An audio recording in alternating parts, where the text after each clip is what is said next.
work with other fairs to figure out, okay, if they're already going this way, we can get them cheaper because they're in that route, so. That's good. They do that, they go to Nashville once a year for that. Nashville. Yep. Nashville, that was it.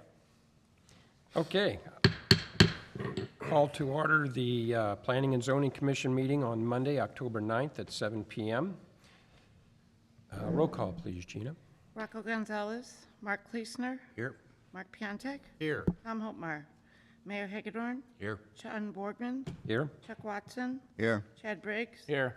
Kellen Witt, Here. Mike Wood, Here. Sal Maniaci, Here. Sarah Skeen. Here. Please rise and join me in the Pledge of Allegiance. I pledge allegiance.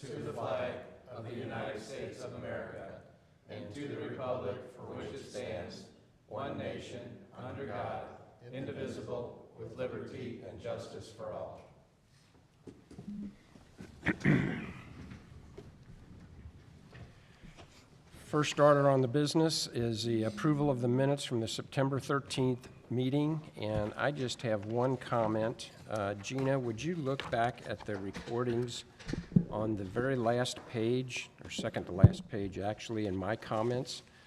Somehow it got moved in there about slip line all these pipes in the neighborhood by 2030, and I don't ever remember how that could have got into Maybe that. Sal said that. Did you say that? I'll look at him. That's the only correction that I Okay. think needs to be made All right. that I found, so. I have to Other than think of, that, like, what we could, I'll have to think of the context of what we were talking about. But I'm not the slip line expert, so I doubt it. Well, see, that's what threw me too, so. Anyway, other than that, any other additions or corrections to the minutes? Move approval. Motion by Mike Wood, Second. second by Chuck to approve the minutes of the September 13th meeting. Next item, file number 23-1001, Rose Terrace, Plat 2, preliminary plat. Sal? Yes, and actually, just real quick before I get started, I introduced via email, and she's been at plenty of meetings, but I want to formally introduce our new city planner, Sarah Skeen. So this was, today is her first day, and we had historic preservation and now P&Z, so full day on her first day. But she's been with the city for about a year and a half. Very happy to have her transition into this role. Has had some training in city planning and then went back to continued education.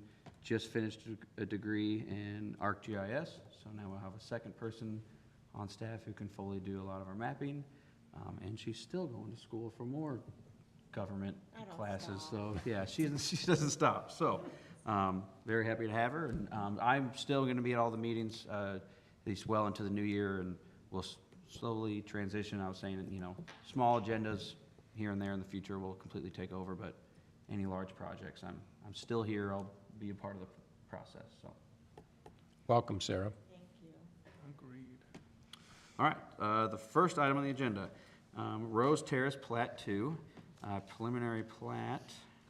Pull this up. All right. So, we received a request for a preliminary plat to subdivide one lot into two on East Fifth Street. This is actually one of the older homes on East Fifth. I believe this is actually the stone home that everyone refers to, the stone home, but it's a large lot, well over 2 acres, and so they had requested to subdivide it. It is zoned R1A, single-family residential, meaning it at least has to have 10,000 square feet, minimum square footage for each lot that they create out of R1A, and then it has to have 60 foot of right-of-way frontage. And you can see here in the plat, well over an acre for each. They're gonna have 11A and 11B, plenty of right-of-way frontage for the 11A to have a driveway and a buildable lot. And as you can see, they even called out the setbacks that they're now creating from the existing home to the new line, so well beyond the 6 feet that is required. So we do recommend approval, and then as this goes to planning or to city council next week, there are no public improvements needed for this since they're all existing, so they can actually get their preliminary and final done at the same night. So. Okay. Would anyone in the audience like to speak on this?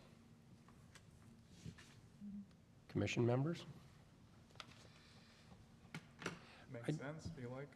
I just have one comment, I guess, about it, and to me, and I've known Norman for years, but it seems like it's taking out of the character of the neighborhood a little bit, because any new house that gets built in there is going to look completely different in the way they do them. And I hate to see these large lot subdivisions get divided down, and now you put up another new house that's 50 years difference in the timeline and what that does to the neighborhood. But that's just my opinion with it. So no other comments or discussions. I'll entertain a motion. The only question, I guess, so around the other lots there, I guess, what is the average acreage? I don't know.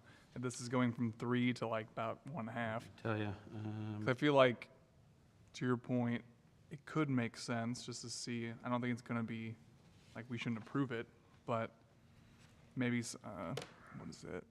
It's not heritage, historic, like some type of convening with that commission, just so they can understand how maybe to keep it more aligned to Well, like the region. to address that, it's not in a historic district, Yeah, and that puts us in a position that then we can't a mandatory review it, unfortunately, because we would be an advisory commission to be able to tell them, have you thought about whatever design you choose to build, because they're starting from scratch. right. And I have seen new things that look good, that fit with a historic, but we're not in a position to really, I'd love it if you get a building permit, even though we are not required to review it, if you could share the design guidelines to maybe just give them some suggestions, to have something that would fit in with, and it goes the extreme, because the house that's, the one that was, Mullenhoff, I think, was the doctor, and the Johnsons enlarged it, the White House that's back there, and then there's that two-story brick that's very historic, and then, of course, you've got the Herdine Mansion, which was the mayor, Dick Herschel. Herschel, I went blank. But you're right, and you would like to see something. I mean, you can build new. I've seen a lot of tear downs in Kirkwood, and some of them are done very well, that fit the neighborhood, and others that were like very jarring because, I will point out, though, I mean, there are some large lots there, but to the left and to the right are pretty similar to what they're asking. Yeah, the whole area looks similar. Yeah, and actually, the Basically, next all largest up. similar, you got 2.9, 4 acres a little bit further east for Dr. Verdine. But, I mean, the lot to the right and the lot to the left are actually pretty similar to what they'd be creating. Yeah, I understand for, lot size is about the same, but it's the aesthetics of the yeah, look. yeah, and if they're gonna build 25 feet off the street or match the existing, it's an interesting piece of code where we allow people to match their neighbors, but that was, the intent of that was to allow them to get closer to match their neighbors if their neighbors were closer to the street, not to force them to go all the way back. But, Which, maybe we'll get a builder who will wanna do that. which 2 lots over, I mean, if you sit there and look, I mean, that house for what's her name's is pretty far back, but the next one over is like front to back is like right in the middle, so it's like, there's a whole variety of depths from the street overall. Yep. Any other comments? Yeah, I think that the good thing about this, if they're going to divide it, I think they're doing it in the right spot because it's right next to the entrance. And the driveway is a long driveway that goes all the way around the back of the house, and it looks like a good dividing line. Will also make the lots all about the same. But as far as matching that house is very unique. It's going to be hard to match that, but there are some, other houses around here that look just as nice, but not the same style at all. Now, if you face the house and look directly to the right, there's just a story and a half, basic house there that the Roethlisberger, they also own that. So there's not gonna be any changes to the right, but to the left, even if they did the same thing, that house is pretty basic. I think it still look fine. well, and Tommy Myers is new. Very nice. I mean, it's newer than, and it's a very nice looking home. I don't know who owns it now, I just know he built that. I think the big thing would be setback, you know, so they all Right. set back about the same. Any other discussion? If not, I'll entertain a motion. And a motion to approve. Motion by Chuck, second by Carolyn to approve. All those in favor? Aye. All those opposed? Ayes have it. Thank you. Item number 2 is back to my agenda here. Food court. Not food Yes. court, roadside stand. Yeah, File number roadside stand. 23-1002 at 601 West Fifth Street. It's roadside stand. Sal? Correct. So we received an application for a special use permit for a roadside stand. And just a little background on this permit in general. Per the existing code, roadside stands can go in, on any private property 10 times in a calendar year, as long as they have a business license. And then anytime it's more than 10 times in a calendar year, they have to get a special use permit to make sure that it's not blocking, taking away too much parking or blocking a fire lane and that sort of thing. And so the applicant is requesting the special use permit so it can be more of a permanent stand in this location. And then I will, just one more thing to add is what we've learned through this process, and staff has now changed. We had separated roadside stand versus food truck process, and the food truck process always had to get the fire safety form done, an inspection done. And when the roadside stands came up to the city clerk in my office, Okay, it was 2 different processes, so we didn't hand them that application. And so now we have changed our process upstairs, whether it is a roadside stand that's right.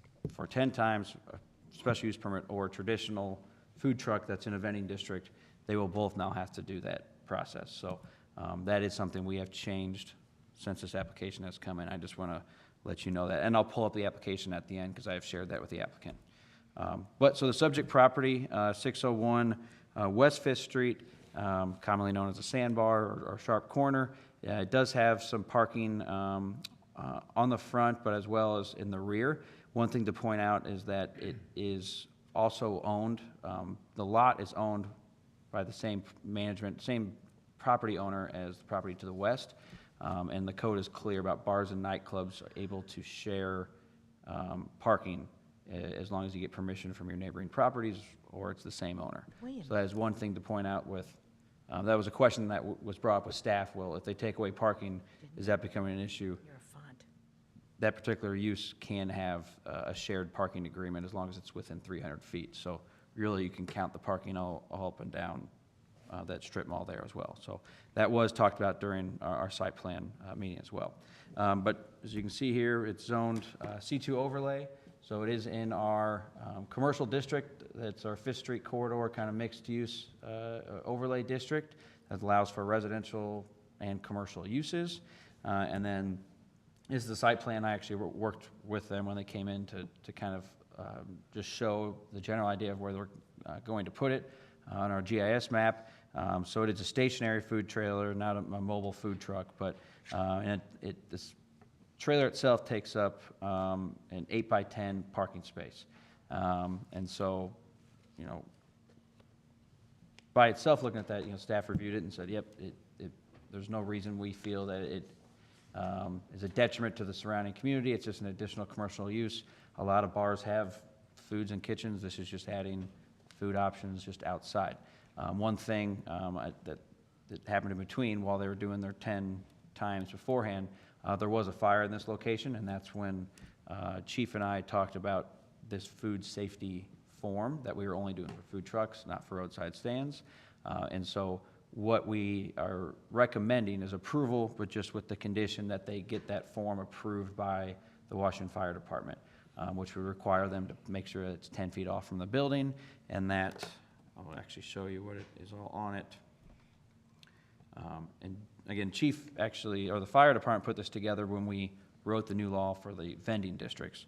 Now we're just going to apply it to vending districts and roadside stand special use permits. But, you know, if they have fryers, if they have a hood, suppression test, that all that information that they have to fill out to the fire department to stay operational. And this will be something attached to their business license that they, when they renew their business license, they'll make sure and say, yep, we're still inspected, we still are clear with the health department, that sort of thing. So we do recommend approval, and I think especially now that we have this additional step that, full disclosure, staff just wasn't adding on to these roadside stands. So I'd be happy to answer any questions now. So the only question I have is the 10-foot spacing. Does that take into account the size of the parking space there also, if it has to be 10 feet away from the building? Because that would So be literally it would be two parking spaces, Okay, yeah. it would be 2 parking spaces Yep. instead of 1. With the square footage of the building, we did the math at site plan, I think the square footage of the bar itself needs 14 spaces, and they have that on their own lot already. But with that section of code that allows shared use parking with permission from the property owner, again, this is the same property, they can utilize those. So that's why we, 1 or 2 parking spaces isn't gonna change. And actually, if you go by today, they already have some permanent, some seating there in the parking space anyway, that would take away from that, so. Okay. Is there anyone in the audience that would like to speak on that? Commissioners? I do have one other question, Okay, Mark. please. Now, will you still be able to drive through there and enter and exit off of Stafford Street and come through to Fifth around the back corner? Yeah, of so that nothing building? they're proposing is to block, are you talking about here? That would be very In handy. between here? Yeah. Yeah, they're not proposing to block any of that off. It's That'd just be in nice. this Okay. area here. Yep. Thank you. Any other comments or questions? If not, I'd entertain a motion. I move we approve. Second? First by Carolyn, second by Chuck to approve. All those in favor? Aye. Opposed? Ayes have it. Anything else, Sal? No, I want to thank everyone who came to our last public forum for the comp plan. This was my favorite one that we've had. It was much more interactive with the stickers. I got to see some more results right away, just kind of sticking around and helping them load everything into the car. So it was really interesting. We are supposed to have a draft of that the first week in October. So second week, I'm hoping I get it by Friday. So, because with the schedule, they know the plan is to have a public hearing on it in November at this commission. And actually, this is my first time, because we do these every 10 years, and I've been here 7. So this is my first time going through this process. I actually was under the assumption that P&Z approved it and City Council adopted. City Council can review it, but the Planning and Zoning Commission is actually the end-all for comprehensive plans, and then sends it off to the county to be recorded. So we are going to send it, or have it before you at your next 2 meetings, and council in between.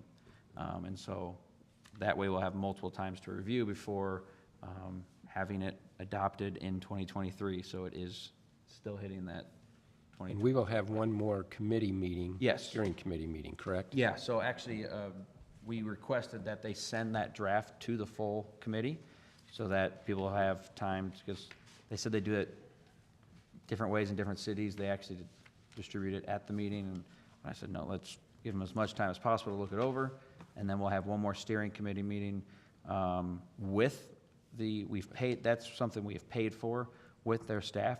We can have as many steering committee meetings in between now and the end of the year with just our steering committee to comment and create and send back comments to them. That's not a problem, but we will have one more where they will take notes and moderate, so. Okay, thank you.